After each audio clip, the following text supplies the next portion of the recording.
Well, good day, friends. Welcome back to The Gathering. My name is Mikhail Laxton, and today I kind of wanted to dive into a story about how I came to probably the biggest decision I've made for my career so far, and that is going back to DIY, baby. Let's get into it.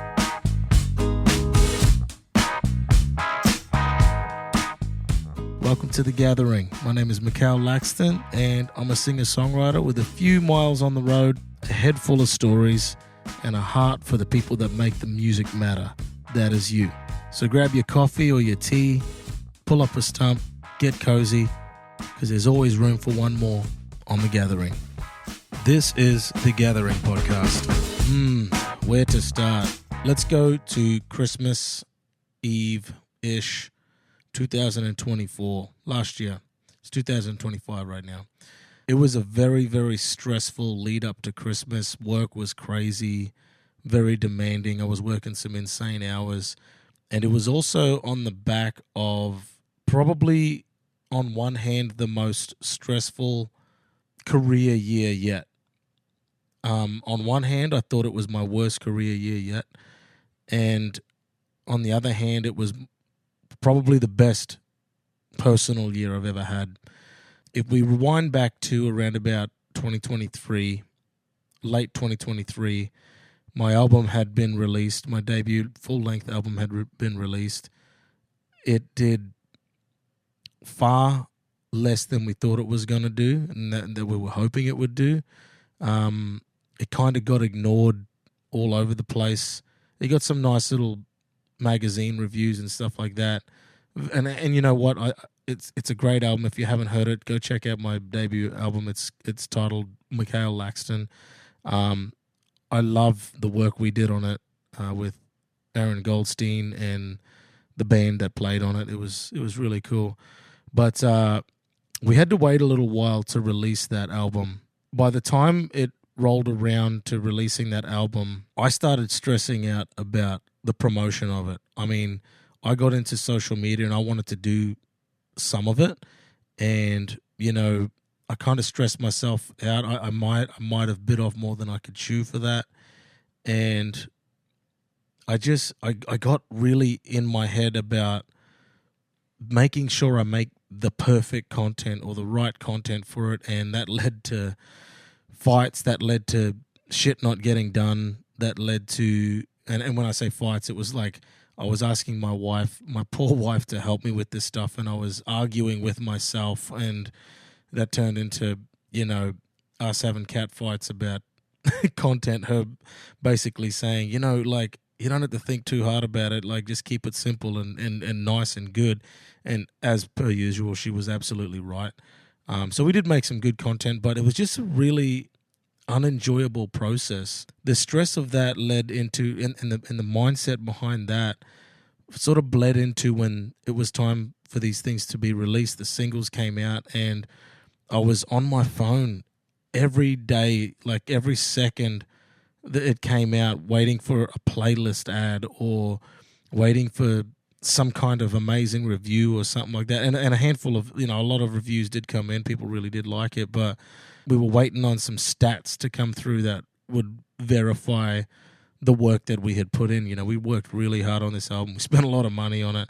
And, you know, my team and I and the band and the, you know, the producer and everything, like everybody that was a part of this would like really put their blood, sweat, and tears into it, and it kind of just fell flat on its face, to be honest with you. And it was a really, really big gut punch.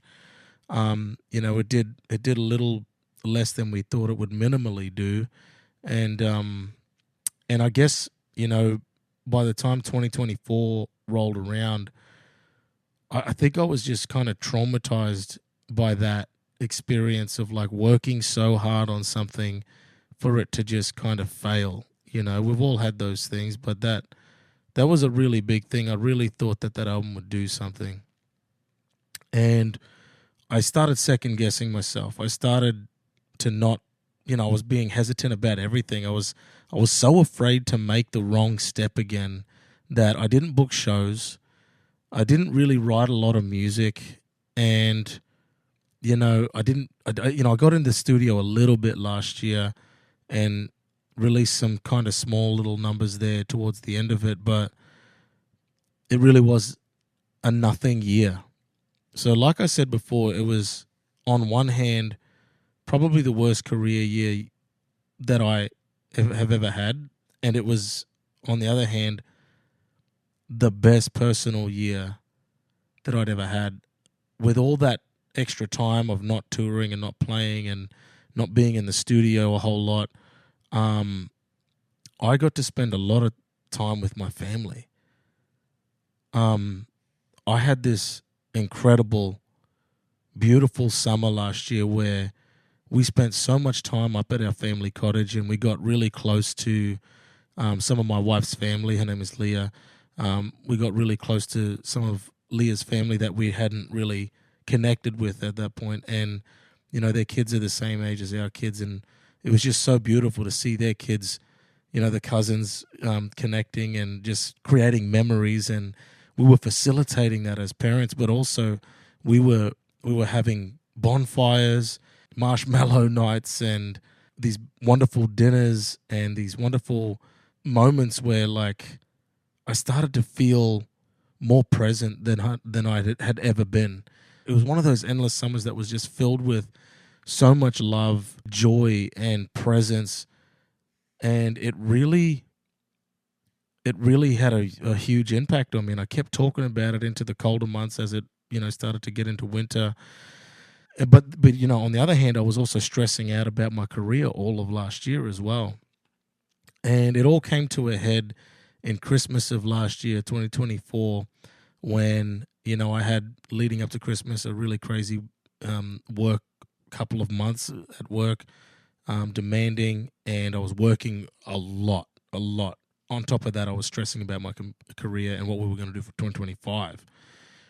And it all came ahead where I think it was on Christmas Eve night where I just said, I got to stop thinking about it. We ate some dinner, we hung out with some family, and I just chilled the hell out for the first time in ages. And as I was chilling, it felt like the fog was lifting. It felt like the gray clouds were disappearing and the smoke was leaving. And I was able to see clearly what exactly had happened this year. I wanted to recap the year, and I was thinking about it, and I was like, oh my God, I think I need to reevaluate some things here. And I had this really big realization that I haven't enjoyed my music. Like, I haven't enjoyed pursuing music for a few years now. And I just had been ignoring it or not paying attention to it. And I kind of got scared. I got scared because I started thinking, is this what the beginning of quitting music feels like? And I wasn't thinking about quitting music. I was asking my question, am I about to quit music? Have I fallen out of love with music? And I started paying attention to that question. Have I fallen out of love with music? And I spent a couple of days thinking about that, and I was like, well, no. I love writing songs. I love collaborating with artists, other songwriters. I love jamming. I love getting in the studio and frigging around with tracks and building things. And I love making music. I love performing. And I love releasing music, actually. So what is it that's bugging me? And I sat on that for a couple more days into the new year. And I realized I don't like the way I'm pursuing music. If I had it my way, I wouldn't pursue music. I would just do music. And that little line there, wanting to just not pursue music, but just do music, started to this chain reaction that went on for a couple of months where I just went down this deep hole in a good way of exploring what I actually wanted. And I realized that I'd never reevaluated my dreams for music since my early 20s. I'm 36 now. And when that hit me, it was just like a bunch of really powerful realizations, from Christmas till like April this year. And I had these long drives at work to talk it out on my phone and pretend I'm on a podcast talking about it, but like I was really just kind of doing my own therapy sessions there. And I realized very quickly that like I think I'm done with pursuing music in the industry standard way. I don't want to do that anymore. I don't want to. And I'm not knocking. I'm not knocking the industry standard way of getting a manager, getting a label, playing the game, collaborating with the right people, trying to make moves, strategizing, all that stuff. I realize I just want to make music. I just want to make music, and I want to get rid of all of that noise. And I don't want to wait for the perfect moment, and I don't want to wait for this timing and this, that, and all these other things, and like all these, and quite frankly, all these other things that are determined by people that aren't me. And for whatever reasons, like they have their reasons, and they're trying to do right by you too, like I will say that. But well, in my case, that was the case. They were trying to do right by me. My team was. And so we get to me going to Halifax this year, and you can find the vlog on my YouTube channel. This trip kind of changed my life because it was the first time I'd been away from my family and from Ontario and from the scene over here for a while, and I just got to chill in Halifax. And and I had this new mindset of like going where I'm wanted, and that's why I ended up booking shows in Halifax, because I don't know if I didn't know if I had fans out there, but I got 2 offers to come out there for over a weekend, and I was like, you know what, let's just do this. This is relatively affordable, and who cares? Like I'm just gonna go do it, and I kind of just want to play some music, so I did. And for the first time, I didn't worry about promoting it, the hell out of it, in the way that or stressing about the promotion of it. I just did what I could and had fun with the promo for the first time in a long while. I met up with some people in Halifax before that and got to make a really cool connection with the crew at Side Door that were helping me put on the show. Big shout out to Laura Simpson, by the way. Side Door was amazing, by the way. Big shout out to them. But, I played at this joint called Cafe Lara, and, I played in the morning. I offered to play like a morning coffee set for people just to promote the show. And, that was chill and quiet, and I just had a little bit of fun doing that. And then I got there that night, and I just didn't worry about, like for the first time, I didn't worry about if the room was going to fill up or not. Like it wasn't a worry for me. In fact, I was so distracted with just doing my own thing that I ended up like filming a couple of interviews that I did with some of with 2 of the 2 opening artists that I had on the bill with me that night, and it was just fun, and I had fun. And then I turned around and I was tripping out because I was like, the place is full, and I don't know anybody here, and it was just crazy. And then the following Sunday, 2 days later, I went to Avondale, which is a little further out from Halifax, and I played to a room that was actually a little oversold. I think the people that were running it told me that was the most people they ever had, and I'm sure it wasn't because of me. I don't know. Maybe people were just hanging for some music that weekend. I don't know. But one thing that really blew my mind was that the shows felt different. I felt different. I felt like I had far more gratitude in my heart for what I was doing. I started getting back that feeling what I had when I first started doing music. I was just happy to play for people. That's all I wanted to do. I just wanted to play music, and for the love of it, because I loved it. And that's what I felt like I was doing that weekend.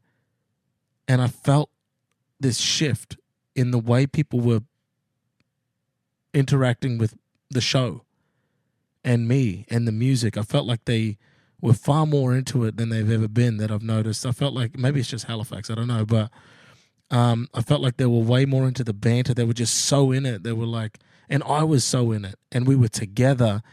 And that's what music has been about. That's the magic of it. And that's what I started experiencing again.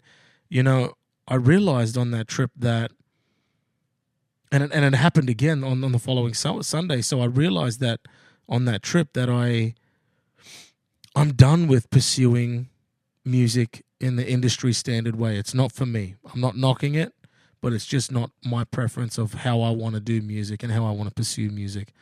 Um, I have fallen in love with music all over again, and even in a new way. I'm so passionate about it. I'm so looking forward to this DIY portion chapter of my life, which is here now, and I'm in that transition right now of making that that switch. But I'm enjoying it.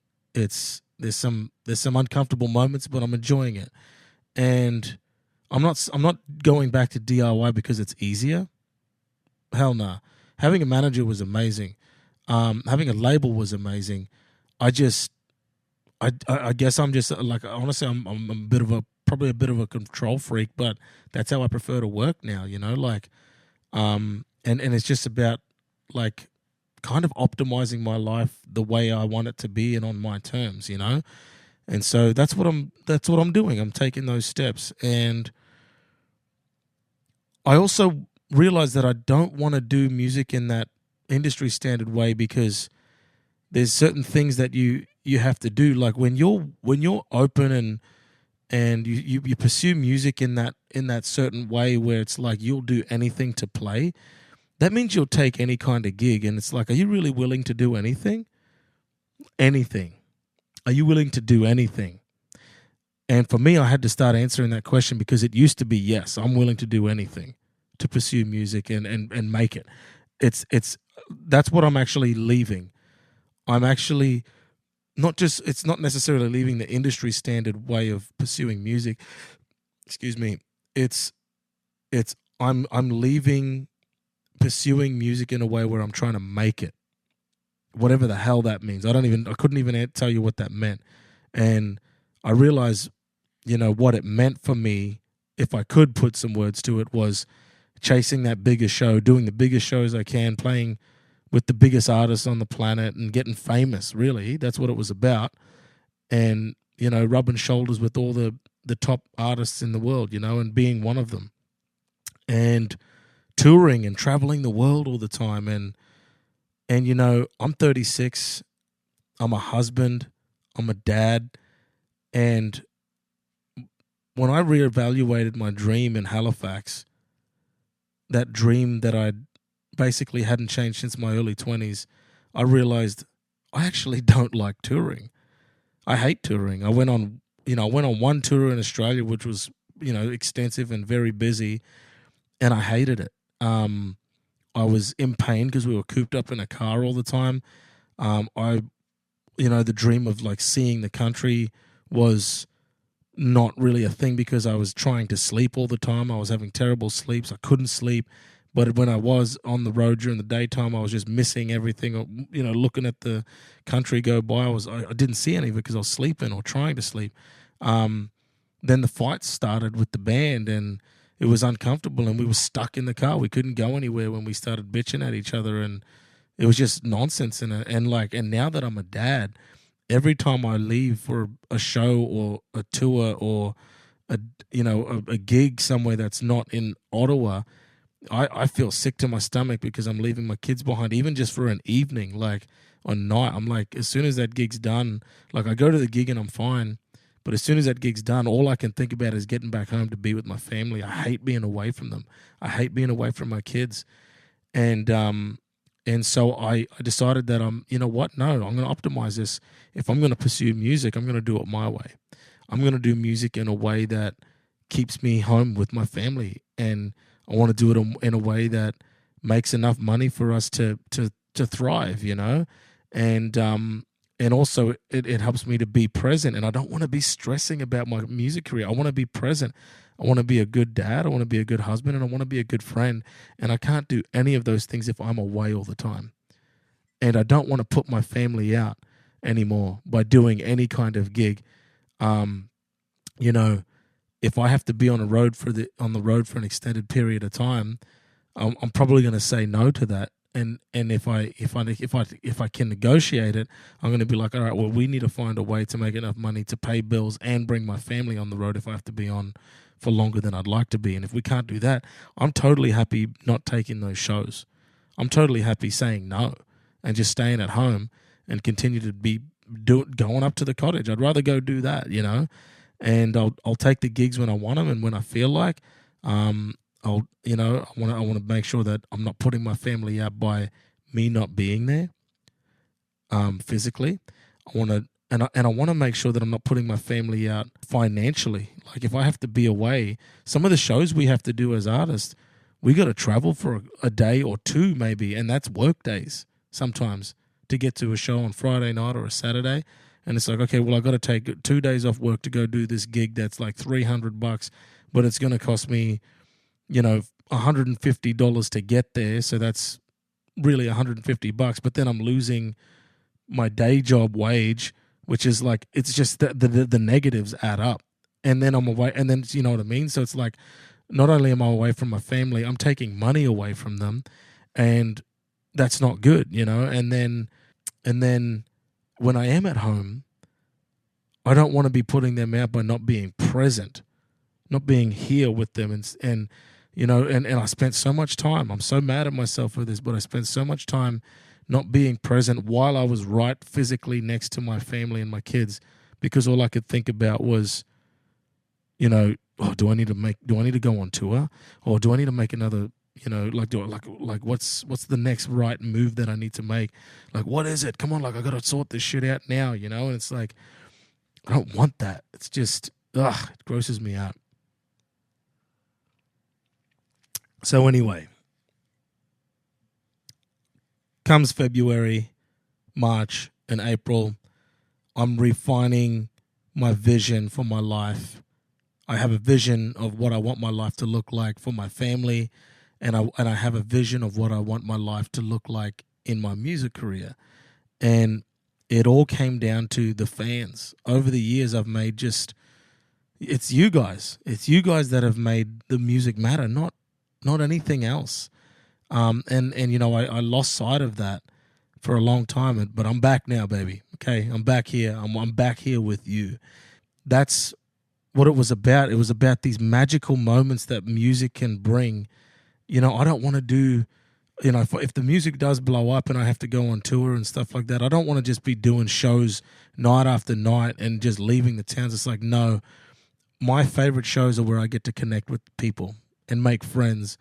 And, this year I've done shows that have kind of just blown me away, and I've just been enjoying my shows, because when you pursue your music career in a way where it's about getting to the next big thing and just going hard and climbing up that ladder, you start to become ungrateful for the people that are at your shows, and all you can think about is who's not there. You start to take everything for granted, like even the small wins that you get, which are actually huge. You start not paying attention to that, because it's like, well, 10 people showed up to my gig. Yeah, 10 people showed up. Well, it's not 20, or it's not 30, or it's not 50, it's not 100. Fuck, artists get shitty about this. Like, yeah, but 10 people took time out of their day, took money out of their wallets to be here for you, because they enjoy you and they enjoy what you do. That's how it starts. Those are the real ones. Those are the actual people that make this matter, that make this worth it. You know what I mean? So don't take them for granted. Don't take the small venues for granted. I heard a quote the other day about these, I don't know what it was. It's not about music, but it was saying something like this people couldn't find God because they didn't look low enough. They kept looking high, but they didn't look low enough to find God in the small things. And, that hit me, because I was just like, man, I took those people for granted. I took those shows for granted. And, as my career has progressed, I've done house shows and these garage shows and backyard shows and these smaller shows that have actually made all the difference. they've actually been the ones been like, hey, I'm willing, like, would you come and play in my apartment? Yeah, sure. And then somebody there's like, would you be willing to come play for 60 people at my house every year? You know, there's a couple here in Ottawa that literally started a brand new tradition because they're fans of mine, and they're like, we want to hold an annual house concert just for you in our house and invite, 60 to 80 to 90, of our closest friends and work colleagues and whatever, and I'm just like, they are bending over backwards for me and asking for nothing in return. They just, hey, we're gonna put on a potluck. We're gonna charge this amount of money. You like tell us your fee. We'll pay it to you. They build a green room they put a green room in their house for us for the band to come in. They bend over backwards. They go out of their way. They're actually amazing, but no promoter's gonna do that for you. No venue's gonna do that for you. Like, not without a government budget or like something crazy like that. Or a label-backed budget or something like that, I appreciate the fans so much, and I'm talking to you, Rick, and Paula, and Sam and Dave and Coburg, and Joe and Cheryl. I'm talking to you guys. I love yous, man. I love you, and if I've left anybody out, I'm sorry, but that is the real music career that I'm looking forward to now. So that has been the reason and the story behind why I'm going back to DIY. I want to make this an interactive podcast. I want you to tell me your story of a moment when you realized that you'd had enough of something, you made a change for the better, and you've never looked back ever since. I want to hear those, and I'd love to share those stories on a future episode as well, just to inspire others to maybe do the same if they're stuck in a rut or if they need to make a big decision, and just like it's a confirmation, So, tell me about that. So we're going to go into another segment right now, and it's pretty much just to have a laugh. The idea came to me because on the way up to the cottage last week, I started scrolling through Instagram and I found some like funny band, like musicians wanted ads on Craigslist or something like that. And it was a couple of them, but I came across this one that I ended up reading out loud to my wife, and we just were pissing ourselves laughing. This one's called Bass Player Available. I'm a little rusty, but I can sing, play guitar, and drums too. I can write songs, play covers, play by ear, and improvise. I want to be a singer, but I'm having trouble finding people. Okay, so he's telling people that he's a bass player available, but he actually wants to sing. Interesting. I just want to jam with some people and find some more musicians and see and play more live shows. Most of all, I don't want to drink and drive and be professional. I don't want to drink and drive and be... I don't want to be professional, bro. But what a band needs to have, a bass player with a level head. A bass head. Okay. I mean, as long as I'm alive and I don't get too drunk or stoned, I say just keep on pushing forward and vibing with the music. Amen, brother. I only have one sample video of me playing on bass. I have a giggle. If you're gonna put an ad up, just a tip to musicians, get a couple of videos up of you playing, highlighting your skills. Maybe in a couple of genres. It'll go a long way. That's what I look for when I'm looking for musicians. I have a giggable bass amp, but I left it at a friend's, and he's being hard to get a hold of. That's right. I remember that. It is like 89% effective. If you have a bass amp I could use, that'd be slick. I got a practice amp too I can bring just to meet up and learn the songs and jam without a drummer. It sounds like a wimpy guitar with drums though. I can get my 200 watt amp after Tuesday.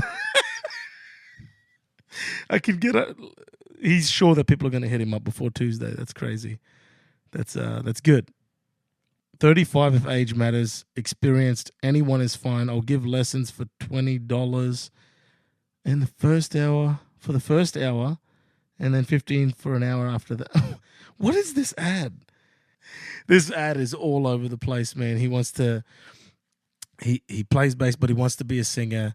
But that part about the bass amp not being with him, and it's at his friend's place, and his friend's being hard to get. It's like he's just talking to somebody, and not doing an ad. Anyway, but I want you to send me like funny, like maybe you got some horror stories about band auditioning for a band, or you found like some funny musicians wanted ads. Like send them along to me. I'll pick my favorite ones and I'll read them out in a future episode. Let's talk about some music. I want to make this a recurring segment where I want to highlight an artist or a song or some music that has either shaped me or that's just hitting me in the soul right now. And, as this being the first official episode, really, I cannot go past my guy, Amos Lee. Amos Lee was the reason why I actually started taking singing seriously. Back in 2007, a friend of mine introduced me to the amazing artist that is Amos Lee. And the first song I heard, I believe, was either Arms of a Woman or Colors. And I got obsessed with him that afternoon. I remember it. And I remember sitting there watching YouTube videos of him and listening to his songs.